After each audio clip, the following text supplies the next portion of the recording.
Dia, boa tarde ou boa noite, depende do horário em que cada um de vocês estiver assistindo a esse vídeo. Meu nome é Antônio Furlan Filho, estou aqui hoje com muita alegria, convidado uma vez mais pelo Núcleo Espírita Segue a Jesus, para conversar com vocês sobre um tema do Evangelho segundo o Espiritismo, ainda nesse ambiente virtual, enquanto essa pandemia não é extirpada aqui do nosso planeta, então nós vamos nos virando como podemos, né? Vamos fazendo aqui esses comentários virtuais e torcendo para que em breve possamos retornar ao ambiente físico lá do Segue a Jesus, para que possamos nos encontrar pessoalmente, retomar a vida como era antigamente. Enfim, o tema que me foi proposto hoje é a indulgência. Esse tema está previsto nos itens 16 a 18 do capítulo 10 do Evangelho segundo o Espiritismo, capítulo esse que é denominado Bem-aventurados os misericordiosos. Bom, vamos começar então com a parte mais importante, que é o quê? Entender o que é indulgência, né? Mais uma palavra difícil que existe no Evangelho de Jesus. São muitas palavras que às vezes aparecem, expressões que nós não estamos acostumados aí a utilizar no nosso cotidiano, e a indulgência é uma delas, pelo menos para mim é uma delas. Então, de acordo com o dicionário, indulgência é a disposição para perdoar as culpas ou erros alheios. Então, na prática, o que seria a indulgência? Seria aquele sentimento fraternal que nós devemos cultivar para tentar evitar censurar, criticar e falar mal de quem quer que seja. Basicamente, isso seria o conceito da indulgência.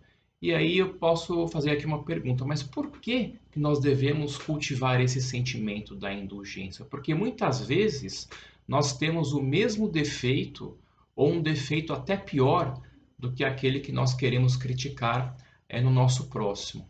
E uma coisa muito interessante sobre a indulgência é que, na verdade, ela é um dos componentes da caridade, segundo a questão número 886 do Evangelho segundo o Espiritismo, que diz o seguinte: qual é o verdadeiro sentido da palavra caridade, tal como entende Jesus?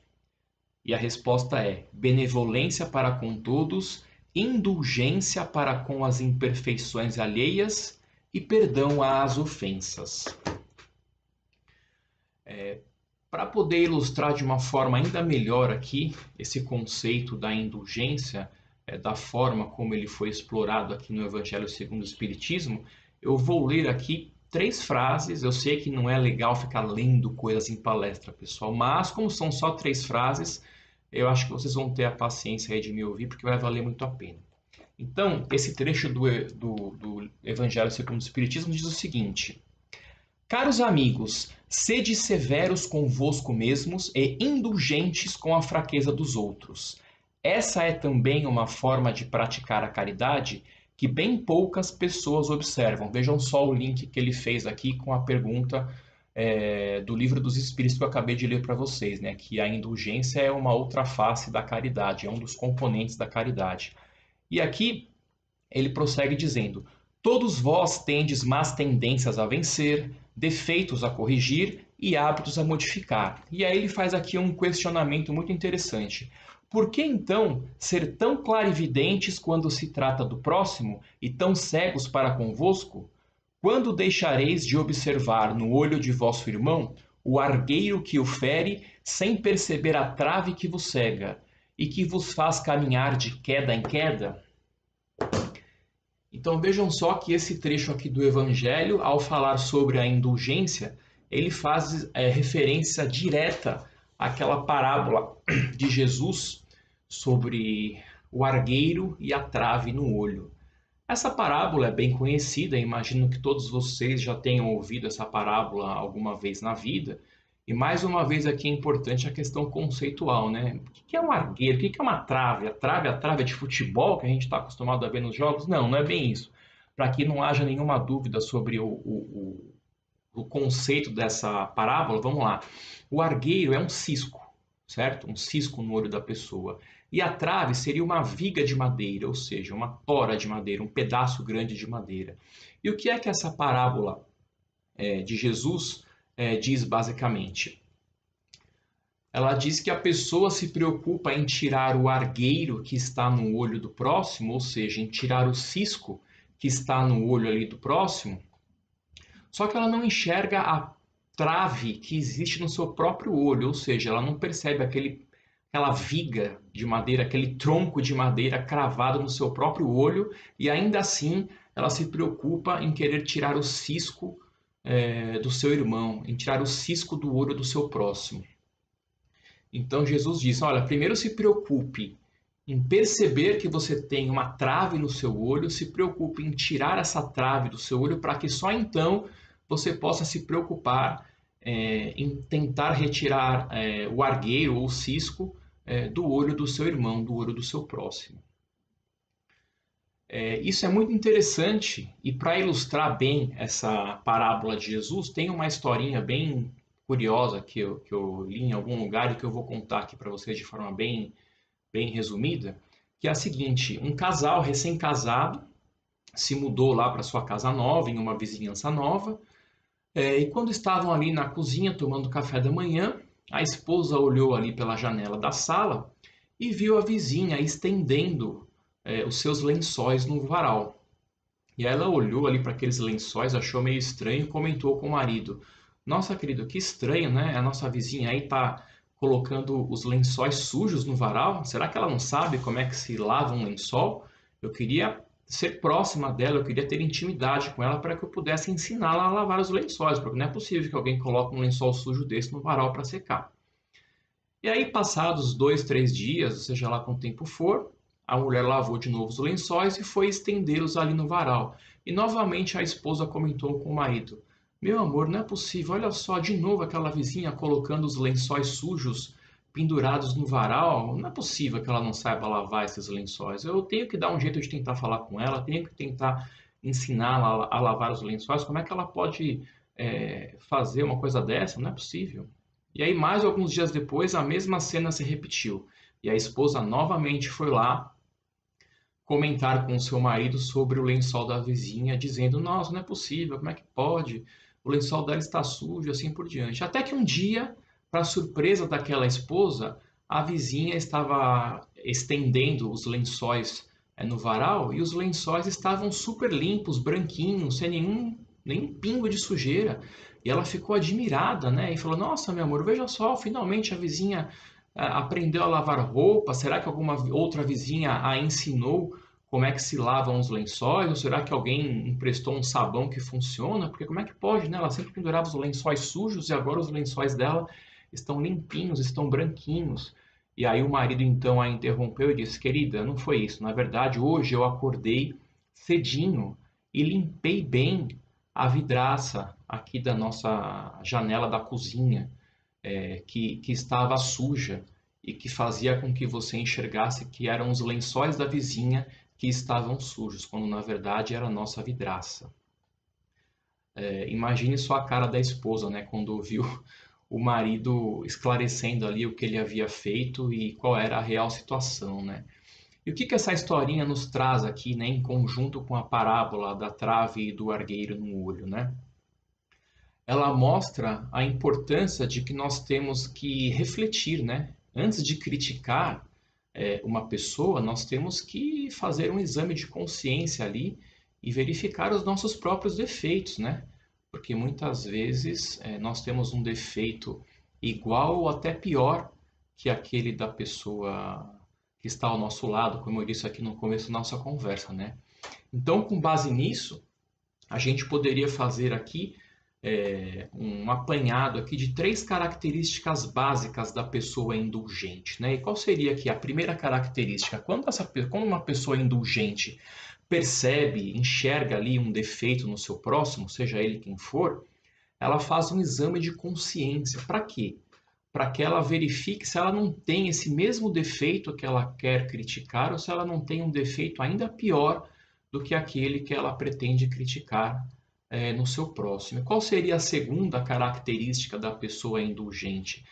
Apesar de enxergar ali aquele defeito no seu próximo, ela busca também enxergar as virtudes que aquela pessoa tem. Ou seja, todos nós sabemos que todo mundo tem defeitos, mas também tem qualidades, né? Então a pessoa indulgente procura valorizar ali as virtudes, as qualidades, não se focar apenas e tão somente no defeito.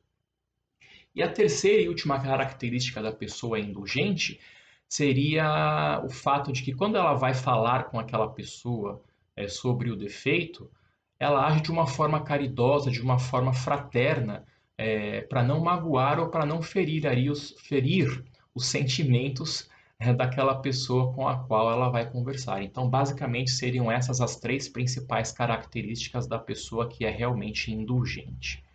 Mas também tem um ponto importante aqui, né, pessoal? Nós não podemos confundir indulgência com complacência, ou seja, indulgência não é sinônimo de complacência. Mais uma palavra difícil aqui, né? O que é complacência? É aquela pessoa que concorda com tudo com a intenção de ser agradável ao próximo, ou seja, a pessoa é complacente, ela concorda com tudo, faz vistas grossas para as coisas até erradas que o outro faz, é só para ser agradável ao próximo. Então não confundam indulgência com complacência. São coisas que não se confundem e que não tem nada a ver uma com a outra. Inclusive, para ilustrar bem isso, nós temos que levar em consideração, por exemplo, a aplicação prática da indulgência. Aí uma das situações mais fáceis da gente identificar como aplicar essa indulgência, por exemplo, é na relação de pais e filhos. Quem é pai, quem é mãe, sabe que a educação de um filho, de uma filha é constante, todo dia, a todo momento. E nós não podemos ser complacentes com tudo aquilo que a criança faz, porque senão ela não vai aprender o que é certo e o que é errado, não é verdade? Então nós temos que ser indulgentes, ou seja, nós temos ali que enxergar aquele defeito, que enxergar aquele comportamento equivocado da criança ou do adolescente, seja lá o que for, mas nós temos que conversar com aquela criança e com aquele adolescente de forma que aquela crítica que você for fazer vai ser uma crítica construtiva, ou seja, vai ser uma crítica que vai fazer a pessoa enxergar o que está errado, o porquê aquilo está errado e como deve ser o jeito certo de se fazer aquela coisa. Quem é pai, quem é mãe, sabe muito bem, né, que na verdade melhor do que palavras é o exemplo, né? O exemplo é o ponto, é a forma, na verdade, não é a melhor forma, é a única forma de se educar uma criança, um adolescente, é através do exemplo, né? Porque imagina aquela cena, né? Um pai ou uma mãe que vai ali aconselhar o seu filho a não fumar, a não ingerir bebidas alcoólicas, sob o argumento de que aquilo faz mal à saúde, sendo que aquele pai, aquela mãe ingere bebida alcoólica e fuma. Então fica ali uma situação complicada, né? Porque você vai querer cobrar uma atitude do seu filho, mas você faz aquilo que ele não deveria fazer, né? Então é bastante contraditório.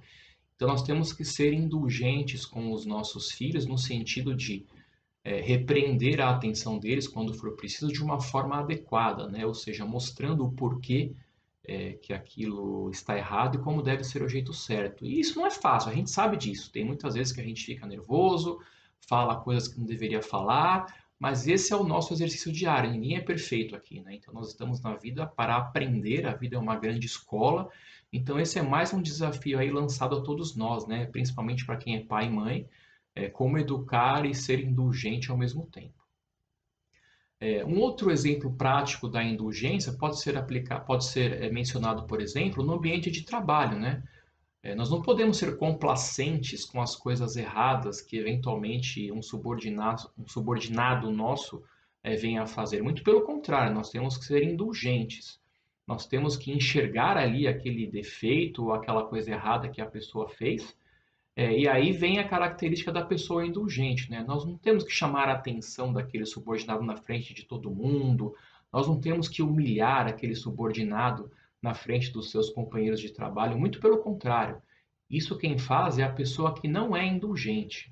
A pessoa que tem ali a indulgência no seu espírito, ela vai chamar aquele funcionário ali de canto, vai explicar o que está acontecendo, vai mostrar o que ela fez, o que ela ou o que ele fez de errado, vai pedir que aquilo não se repita, enfim, vai tomar as providências necessárias de uma forma caridosa, de uma forma correta, para que a pessoa não se sinta humilhada e que consiga, assim, aprender com o seu próprio erro, e seguir adiante. Eu me lembro muito bem, quando eu tinha uma estagiária, que ela fez ali uma petição que estava realmente uma porcaria, para ser sincero. A vontade que eu tinha naturalmente era, meu, que é isso? Que porcaria de petição é essa? Mas não, eu segurei a minha língua ali, respirei fundo e procurei ali abordar o tema de uma outra forma, né? Dizer, meu, você consegue fazer uma petição muito melhor, eu sei disso, você é capaz, você é inteligente, então vamos refazer essa petição aqui, porque não está certo, a gente conversou sobre isso, você fez de um jeito diferente e tal, então vamos lá, eu sei que você consegue, vamos fazer, e no final deu certo. Ela fez uma petição que ficou legal, do jeito que a gente havia conversado, eu sou advogado, tá? Só para constar, e deu certo. Então foi um exemplo prático na minha vida que eu me lembro de ter aplicado ali a indulgência e que deu certo, que a pessoa conseguiu ali absorver aquela crítica de uma forma positiva e conseguiu fazer bem o seu trabalho. Então é importante que a gente procure colocar isso em prática, né? Eu citei aqui a questão de pais e filhos, a questão do trabalho, mas a indulgência está presente nos mais variados aspectos da nossa vida cotidiana, né? Então cada um tem que pensar e refletir sobre a indulgência sempre que se deparar aí com alguma pessoa ali, o seu irmão, o seu vizinho, o seu parente, seu subordinado, não importa quem seja, que tenha ali um defeito, que tenha feito alguma coisa errada, como abordar aquilo de uma forma indulgente, né, para que aquela conversa seja produtiva e realmente gere resultados positivos, né? E também, voltando logo no começo da nossa conversa de hoje, né, que eu falei que a questão da indulgência, na prática, ela é o sentimento que nós devemos cultivar para não ficar criticando e falando mal de quem quer que seja. Nós temos que levar isso em conta também no nosso dia a dia, né? Então, na verdade, você percebeu ali uma coisa errada que a pessoa fez, você não tem a intimidade para chegar e conversar com ela, não fique espalhando isso para ninguém. O que você vai ganhar se ficar espalhando por aí os defeitos que a pessoa tem ou as coisas erradas que a pessoa eventualmente fez, né? Então vamos refletir, né? Vamos ser caridosos com aquela pessoa, vamos tentar enxergar as virtudes que ela também tenha, vamos tentar usar aquilo como exemplo para nós mesmos, para que nós não cometamos o mesmo erro que nós vimos aquela pessoa cometer, né? Vamos ser indulgentes, vamos colocar isso em prática, né? Porque não adianta nada a gente frequentar o centro espírita, fazer as escolas, ouvir palestras e não colocarmos nada em prática. Isso se aplica para qualquer religião, né, pessoal? Não adianta você ir à igreja, você ir ao templo evangélico, você ir ao templo budista, seja lá onde for, vai lá, que legal, que bonito, tal. Quando sai de lá, não coloca nada em prática, ou seja, entra por uma orelha, sai pela outra e não fica no seu coração, né? Que é o lugar onde os ensinamentos de Jesus devem sempre estar. Bom, então é isso, pessoal. Espero que tenham gostado aqui da nossa conversa de hoje. Vamos procurar aí ser indulgentes no nosso dia a dia, não é uma tarefa fácil, mas vamos nos esforçar. Então agradeço aqui a presença de todos e vamos encerrar esse nosso comentário de hoje com as vibrações. Vou colocar aqui uma musiquinha de fundo bem suave. Vamos então, por alguns instantes, fechar os nossos olhos e agradecer a Deus, nosso Pai Celestial, porque estamos vivos e com saúde. Vamos vibrar pelo nosso planeta Terra e pelo nosso Brasil, que essa pandemia possa ser extirpada o quanto antes, que as pessoas continuem se cuidando, que as pessoas se vacinem de acordo com o cronograma para que todos fiquem protegidos contra essa doença e que possamos tirar uma lição disso tudo, Senhor. Que possamos mudar os nossos hábitos e encarar a vida de uma forma diferente, de uma forma melhor, de acordo com os teus ensinamentos. Muita luz para todos os profissionais da saúde que estão ali na linha de frente do combate à pandemia. E vamos vibrar muita paz e amor pelo nosso Núcleo Espírita Segue a Jesus, que continue firme e forte e retome suas atividades presenciais tão logo isso seja possível. Obrigado por tudo, Senhor. Abençoe o nosso caminho hoje e sempre, graças a Deus. Muito obrigado a todos. Fiquem bem, fiquem com Deus. Tchau.